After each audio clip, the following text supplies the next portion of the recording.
Good morning class three के हिंदी का दूसरा पार्ट जो है आपका है अतिथि। अतिथि का मतलब होता है जो आपके यहाँ मेहमान आते हैं उन्हें हम अतिथि कहते हैं। उन्हें हम भगवान की तरह पूजते हैं। जैसे कहावत भी है, अतिथि देवो भव। अतिथि देवता के समान होते हैं। तो उसी के बारे में मुझे और आपको पढ़ना है अभी। तो अतिथि कहानी की शुरुआत करते हैं। बहुत समय पुरानी बात है, एक छोटे से गांव में एक बहेलिया रहता था। बहुत समय पहले की बात थी।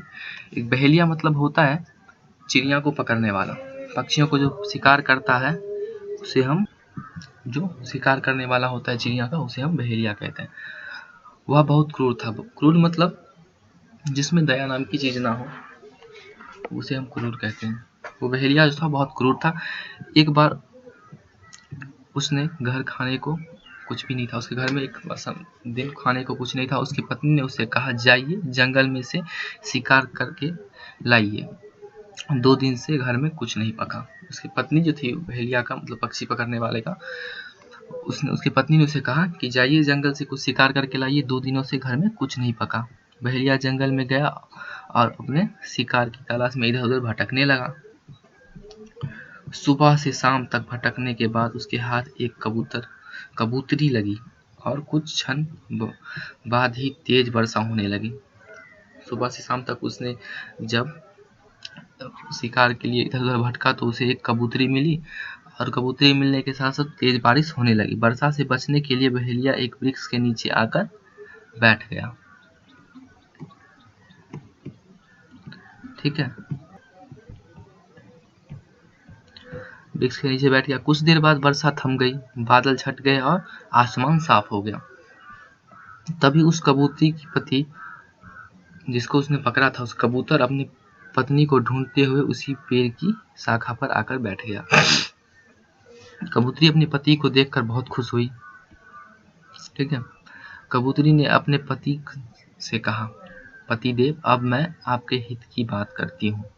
उस कबूतरी ने कहा, यहाँ हमारा निवास है और यह बहेलिया हमारा शरणागत और अतिथि है। मतलब उनके शरण में आया है, उनके यहाँ आया है, शरणागत और अतिथि है।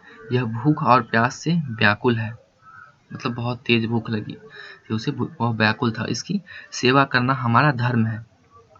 ठीक है, कबूतरी कह रही थी, इससे मुझे बंदी बनाया, यह मेरी भाग्य है, यह मेरा भाग्य है।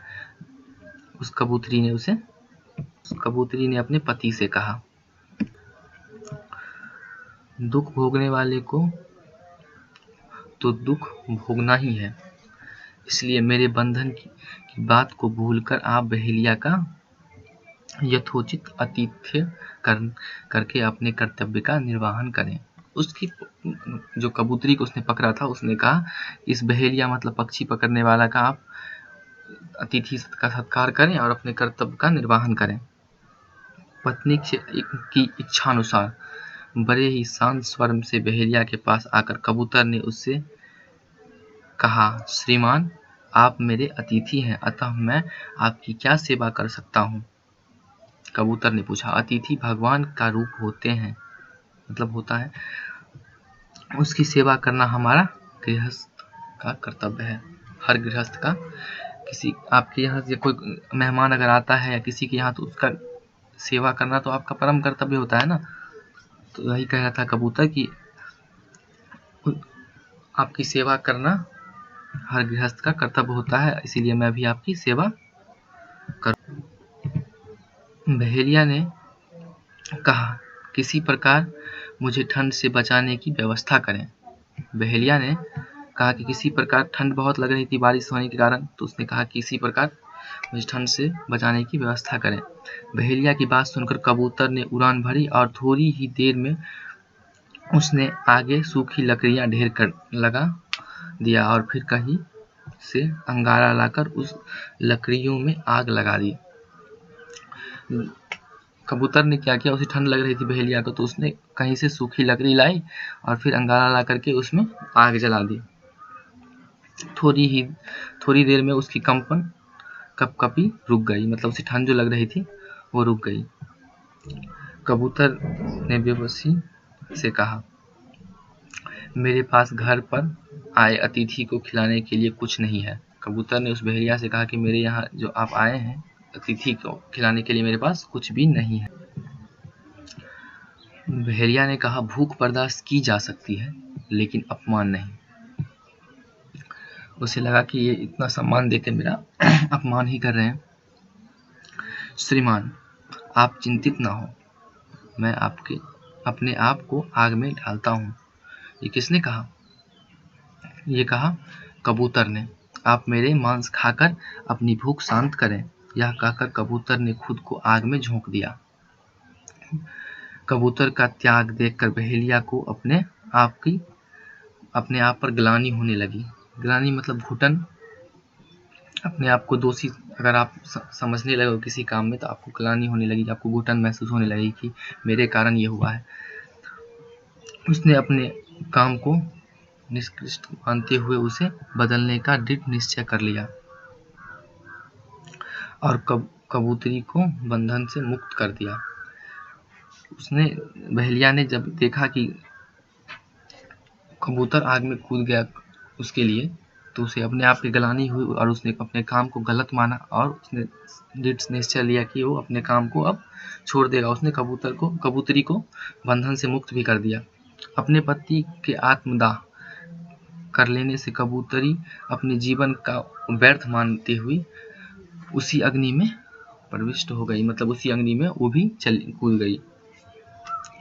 अब उसके पति मर गए थे, आत्मदाह कर लिए थे, तो उसने समझा कि अब मेरी भी जिंदगी व्यर्थ है, इसीलिए उसने अग्नि में अपने आप को हवाले कर दिया।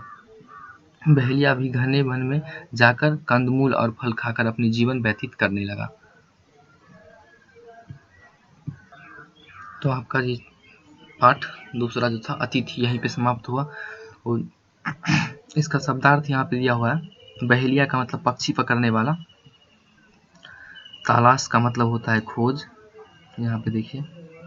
वर्षा का मतलब होता है बारिश, शाखा मतलब डाल,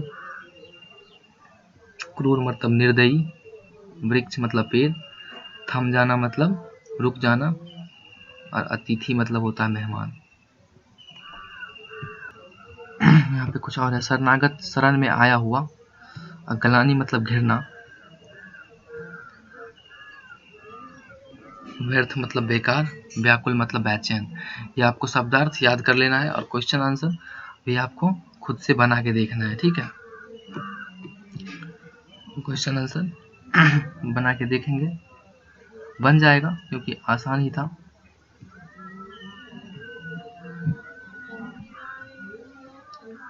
उसके बाद आप लोग एक पेज अच्छी लिखावट में राइटिंग लिख लेंगे। ये आपका होमवर्क है, एक पेज राइटिंग और शब्दार्थ लिख लेना है अच्छी तरह से।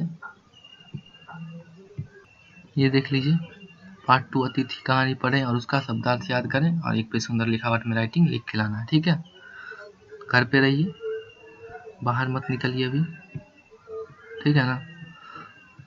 ठीक है, बाय, टेक केयर।